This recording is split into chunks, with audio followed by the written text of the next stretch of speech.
I watched my wife walk out with my children, holding another man's hand. Everyone called me the villain.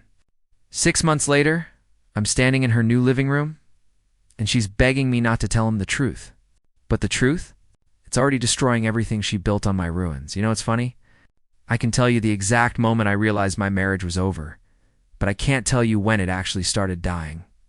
Maybe that's the cruelest part of betrayal by the time you see it. It's already been festering in the shadows for months, maybe years. I'm Brennan, and 3 months ago, my wife Sienna walked out of our home with our 2 kids, Hazel and Milo, holding another man's hand. But this isn't a story about a marriage ending. This is a story about what happens when the person who destroys your life realizes they've actually destroyed their own. Let me take you back to when everything looked perfect. And I mean perfect at least on the surface. Sienna and I had been married for 9 years.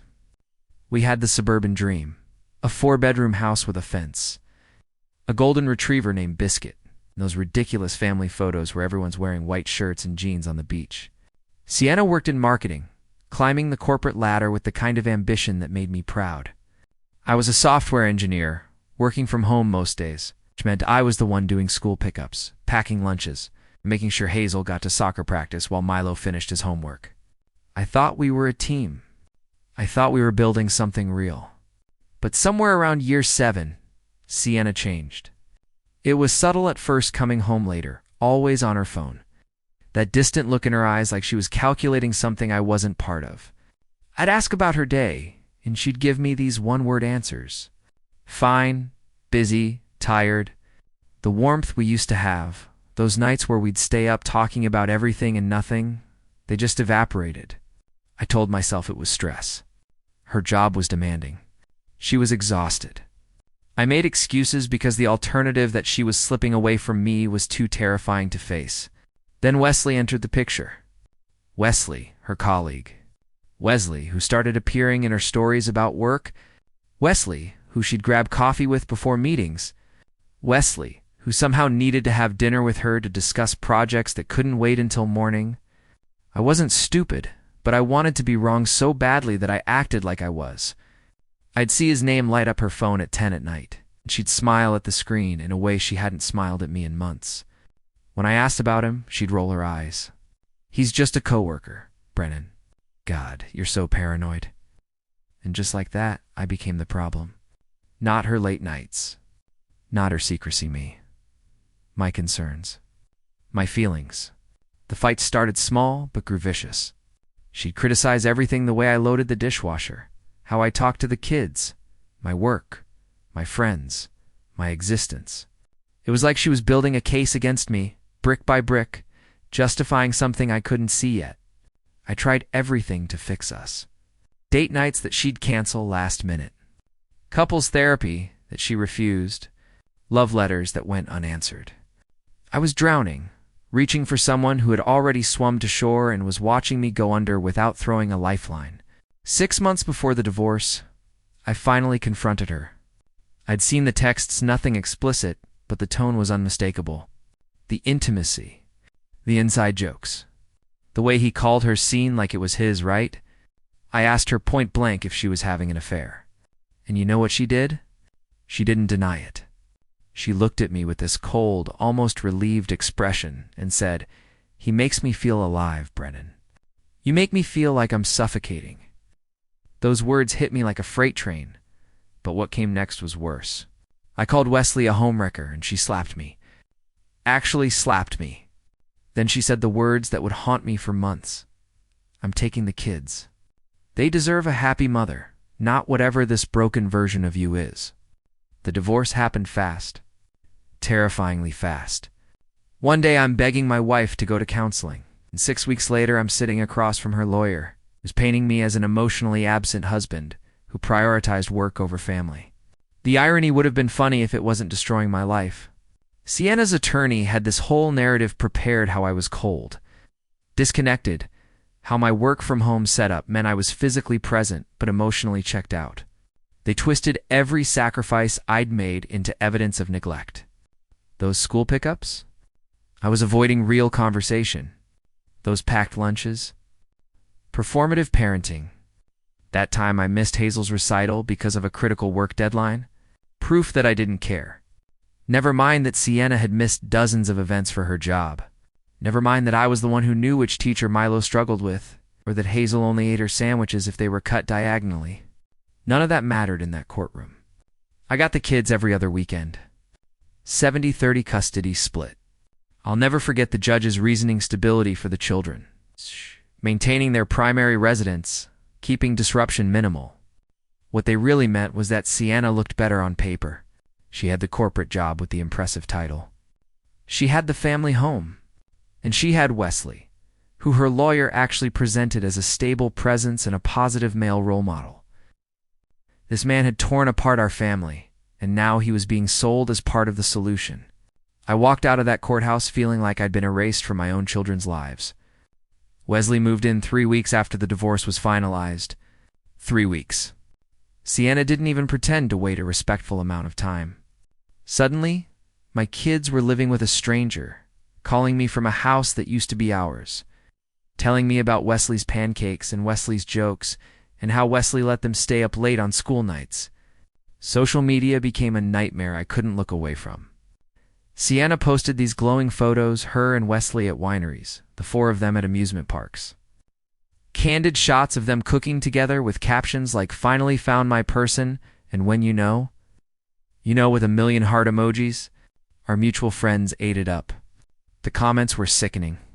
"You deserve this happiness. So glad you found real love. Your glow is everything." I was watching my replacement happen in real time and everyone was cheering for it. The worst part wasn't even Sienna's happiness. It was how quickly people turned on me. Friends we'd had for years suddenly stopped returning my calls. I'd see them commenting on her posts, liking her new life, and I realized they'd chosen sides without ever asking mine. At a grocery store, I ran into Devin, a guy I'd considered one of my closest friends. He couldn't even look me in the eye. Just mumbled something about how marriages are complicated and hurried away. Later, I found out Sienna had been telling people I was controlling, that I'd made her feel trapped, that leaving me was the bravest thing she'd ever done. I was the villain in a story I didn't even recognize. My every other weekend visits with Hazel and Milo were torture. They were distant, confused. Hazel would talk about Wesley like he was this fun uncle. Milo started calling him Wes, with this casual familiarity that made my stomach turn. I tried to be present to make our limited time special, but I could feel them slipping away. I was becoming a visitor in my own children's lives. I stopped eating. Dropped 20 pounds in 2 months. Stopped seeing the few friends who still reached out. My house felt like a tomb. I'd work 16-hour days just to avoid the silence, avoid the thoughts, avoid the crushing reality that I'd lost everything and no one believed I was worth saving. 3 months into my new reality, I got a call that changed everything. It was a Tuesday afternoon, and I was staring at my computer screen, pretending to work while actually just existing in this numb fog I'd been living in. The number was unknown, but something made me answer. "Brennan, it's Marissa, Sienna's younger sister." We hadn't spoken since the divorce. She'd been radio silent like everyone else in Sienna's family. My first thought was that something had happened to the kids, and my heart nearly exploded. But her next words were even more unexpected. "We need to talk. About Wesley. And about things Sienna doesn't know I know." The way she said it, with this urgency and fear in her voice, made every nerve in my body stand at attention. We met at a coffee shop an hour later, far from our neighborhood, where we might run into people we knew. Marissa looked terrible, exhausted, anxious, like she'd been carrying something heavy for too long. She slid a folder across the table to me, and when I opened it, my entire world tilted. Bank statements, credit reports, printed emails, screenshots of text conversations.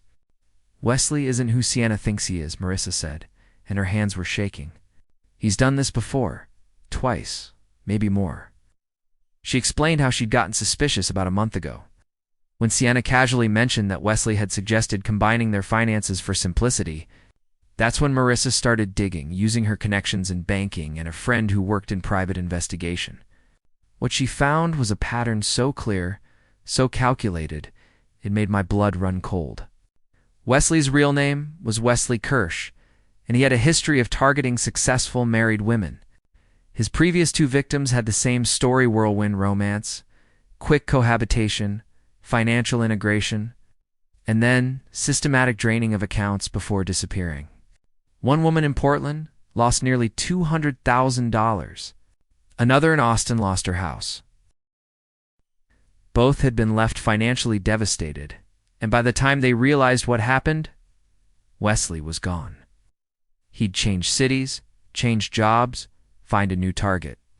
Marissa showed me photos of these women professional put together, just like Sienna. He has a type, she said. Ambitious women in stable marriages. He doesn't just want money, he wants the thrill of taking everything. The sickest part, he was already doing it to Sienna. Joint credit cards maxed out with purchases Sienna didn't know about.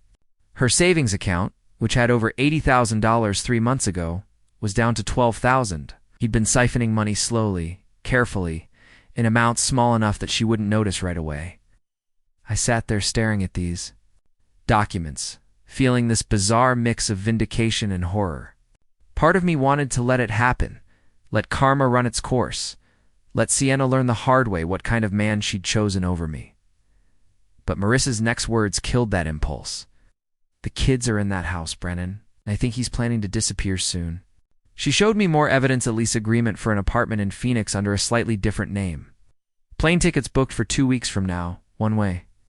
Wesley was setting up his exit, and when he left, he'd leave Sienna with nothing but debt and devastation. I can't tell her, Marissa said, tears in her eyes. Won't believe me. She thinks I'm jealous. She thinks the whole family is against her happiness. But you maybe if it comes from you. With proof, she trailed off, both of us knowing how insane that sounded. Why would Sienna believe me? I was the bitter ex-husband, the obstacle to her perfect new life. But as I looked at those bank statements, at the evidence of Wesley's other victims, at the timeline showing he'd be gone in 14 days, I realized I didn't have a choice. Not for Sienna's sake, but for Hazel and Milo. They were about to watch their mother's world collapse. And I couldn't let that happen without trying to stop it.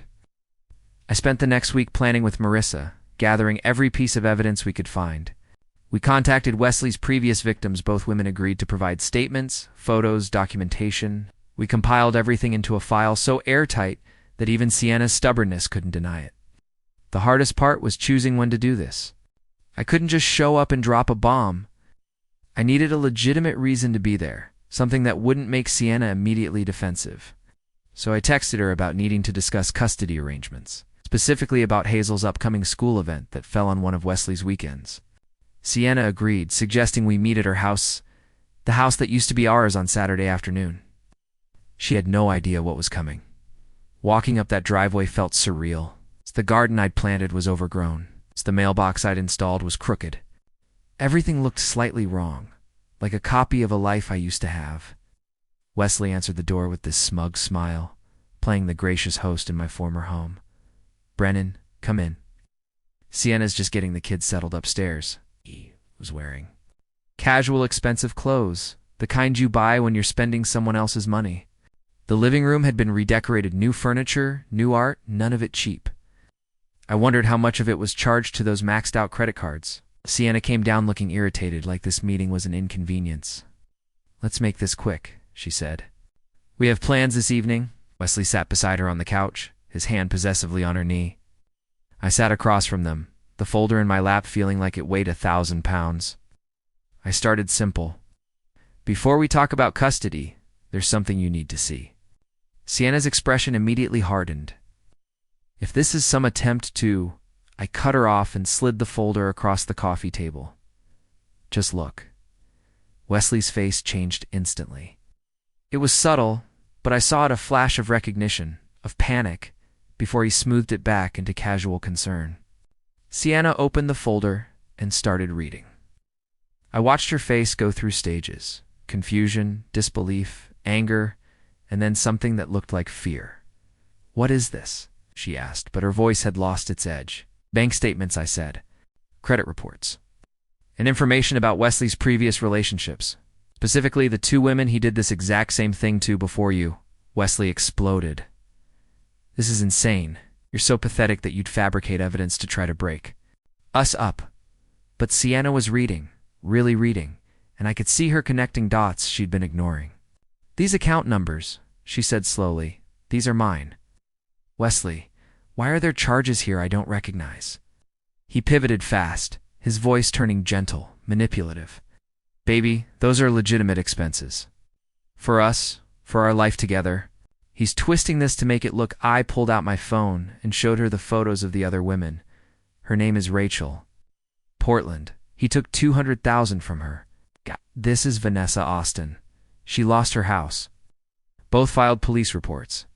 Both have protection orders against a man matching Wesley's description with different variations of his name.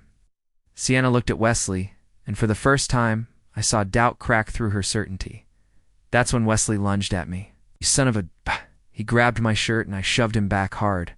He stumbled into the bookshelf, and suddenly, he wasn't the charming boyfriend anymore. His face twisted into something ugly, something real. "She'd never loved you anyway. You were nothing but a paycheck and a stepping stone. You think you're saving her? She wanted this. She wanted me." He was screaming now, and I could hear footsteps upstairs at the kids, waking up from their nap. Sienna was frozen, staring at this stranger she'd let into her life. Marissa had been waiting outside in her car like we'd planned, and when she heard the shouting, she came in and immediately called the police. Wesley tried to run, actually bolted for the back door, but I blocked his path. The look in his eyes was pure hatred, trapped animal rage. When the cops arrived, they found him screaming about false accusations and conspiracy. While Sienna sat on the couch holding those bank statements, her whole body shaking, the officers recognized the pattern immediately. Apparently there was already a warrant out for Wesley in Oregon under one of his aliases. Financial fraud, identity theft. They handcuffed him right there in that living room while Hazel and Milo watched from the stairs, confused and scared. As they let him out, Wesley looked at Sienna one last time and laughed, actually laughed. "You were the easiest one yet," he said. Those words hung in the air long after the door closed behind him. I stayed until Marissa could get there to be with Sienna, but before I left, Sienna grabbed my arm. Her eyes were red, mascara streaked down her face, and she looked at me with this expression I'd never seen before. Complete devastation, mixed with something that might have been recognition. "You came to warn me," she whispered.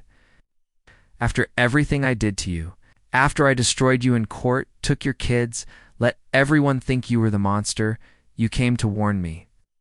I looked at her, at this person who'd been my entire world once, and felt nothing but emptiness. "I didn't come for you, Sienna," I said quietly. "I came for Hazel and Milo. They didn't deserve to watch their mother get destroyed by a con artist." I left her there, sobbing in the wreckage of the perfect life she'd built on the ashes of ours. 6 months later, my life looks completely different. The custody arrangement was renegotiated 50-50 now. Sienna didn't fight it. She couldn't. Wesley had left her financially ruined. The credit card debt was over $60,000. The house had to be sold to cover what he'd stolen. She lost her job, too, when the scandal became public and the company decided her judgment issues made her a liability. Last I heard, she's living with her parents, working at entry-level position at a small firm, trying to rebuild from ground zero. She sent me a text 2 months ago, just 2 words. "I'm sorry." I read it, felt absolutely nothing, and never responded. Some apologies come too late to matter. My kids are healing. Slowly. They're in therapy, processing everything they witnessed, everything they lost. Hazel doesn't talk about Wesley anymore, and Milo stopped having nightmares about the police taking someone away. We have movie nights now, real ones, where they actually laugh. I moved into a smaller apartment, something I could afford comfortably. And I made it ours, their drawings on the fridge, their favorite snacks in the pantry, their rooms decorated exactly how they wanted. I'm in therapy too, working through the damage, learning to trust again, remembering who I was before all of this. Last week I ran into Chelsea, one of Sienna's old friends, at a coffee shop. She walked right up to me, and I braced for awkwardness. Instead, she said, "I owe you an apology." "We all do. We got it so wrong, Brennan. We should have listened to you." I appreciated it, I guess, but I realized I didn't need it anymore. I don't need apologies, I told her. I just needed people to see the truth. She nodded, looking ashamed, and walked away. Here's what I've learned. Karma isn't revenge. It's not about watching someone suffer. Karma is just truth catching up, consequences revealing themselves in their own time. Into another man's arms, she walked straight into her own destruction. And I didn't have to do anything but protect my children and step back,